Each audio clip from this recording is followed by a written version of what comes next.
The story happened decades ago in a rural area of Hau Giang near a canal called Ba Thuoc. Although the canal was long and convenient for waterway travel, there were no houses along its banks, only thick trees and dense fruit gardens. Locals whispered frightening tales about roaming spirits that haunted travelers, causing everyone to avoid the place at dusk or late at night. Even Mr. Hai, the storyteller's granduncle, had once been a victim of these spirits.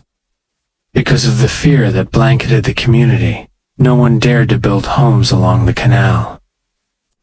They lived only at the river junction outside, and rarely passed through the area unless absolutely necessary. The event began when Mrs. Ba, the older sister of the storyteller's grandmother, became gravely ill. Her family took her by motorboat to a big hospital for treatment. After more than 2 weeks, she passed away. Her son, Nay, informed the family, and 4 uncles were sent to bring her body home, carrying 2 mats for the burial. Due to paperwork issues, they could not leave the hospital until 5 p.m. It was late when they finally placed Mrs. Ba's body on the motorboat. By the time they approached Ba Thuoc Canal, it was already dusk, around 6 p.m. Na steered. 2 uncles sat at the bow, and 2 sat in the middle beside the body. As they prepared to turn into the canal, Na shivered and muttered, "God, entering here at this hour is terrifying." They tried to reassure each other, thinking that traveling in a group with strong living energy would keep them safe. But as soon as they entered the deserted section of the canal, N.A. heard repeated thudding sounds. He looked toward the bank and screamed, "Oh God! There are demons. They're chasing us." The others looked up and were horrified. 4 or 5 pitch-black creatures were running wildly along the riverbank. Their eyes glowed blood-red like light bulbs, and they leaped from ground to tree branches, laughing wickedly as they pursued the boat. Uncle Sao shouted for N.A. to steer toward the middle of the canal, but N.A. panicked. "The motor is stuck. I can't move it." Sao glanced down and froze. One of the demons was sitting on the metal shaft leading to the propeller, gripping it tightly so the motor couldn't turn. Sao grabbed a paddle and struck at it. The creature instantly leaped into the water and disappeared. With it gone, Nai finally steered the boat away from the bank.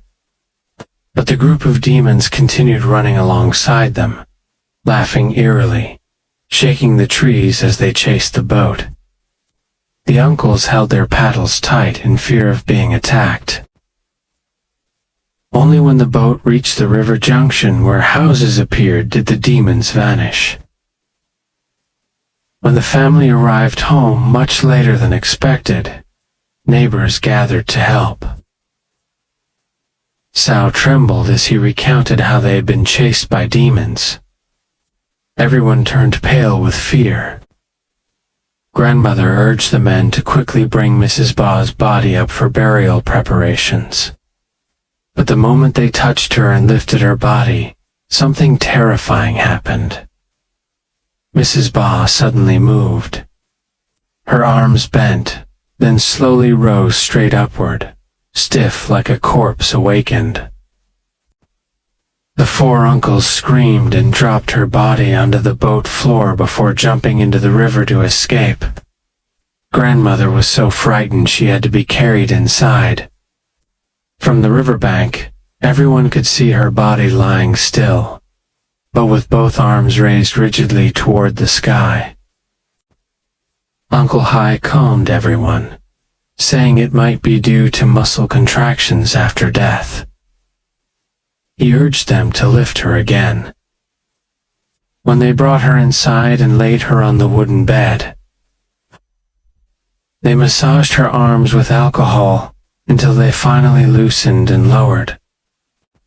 But the horror didn't end there.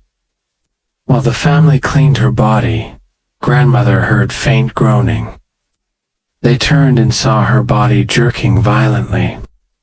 Suddenly, she sat upright, standing stiffly with her arms at her sides, then began jumping in place. She jumped nearly half a meter high while groaning continuously. At the same time, evil laughter echoed from the bedroom and kitchen. Pots and pans clattered loudly. The whole family panicked and fled outside. They hurried to call Master Nam, a respected exorcist. The moment he arrived, he declared, "She is possessed. One demon entered her body, and another is causing chaos in the house." He ordered the men to gather 3 mulberry branches and prepare holy water. 6 strong young men were split into 2 groups to enter the bedroom and kitchen, instructed to strike any shadow they saw. When they entered, a black figure darted upward and revealed itself as a demon with huge eyes, long fangs, and wild hair. The men attacked fiercely with the mulberry branches. The demon screamed and turned into smoke, shooting out the back door and flattening a patch of rice in the field. To expel the demon in the corpse, Master Nam told Thang, Mrs. Ba's son, to climb onto the bed and hold his mother tightly from behind. Terrified, Thang obeyed. As soon as he wrapped his arms around her, her head twisted 180 degrees backward to stare at him, bones cracking loudly. Master Nam leaped forward and pressed a talisman onto her head. A black mist burst out and was sealed immediately into a jar. Master Nam straightened her head and placed another talisman on her forehead. A giant black cat suddenly shot out from the bedroom. One uncle struck it with a mulberry branch, turning it into smoke. The master captured it into another jar. Only then did Mrs. Ba finally lie still again. Master Nam instructed the family to bury her the very next morning and not delay any further. The funeral proceeded quickly, bringing an end to a horrifying night that the entire family would never forget.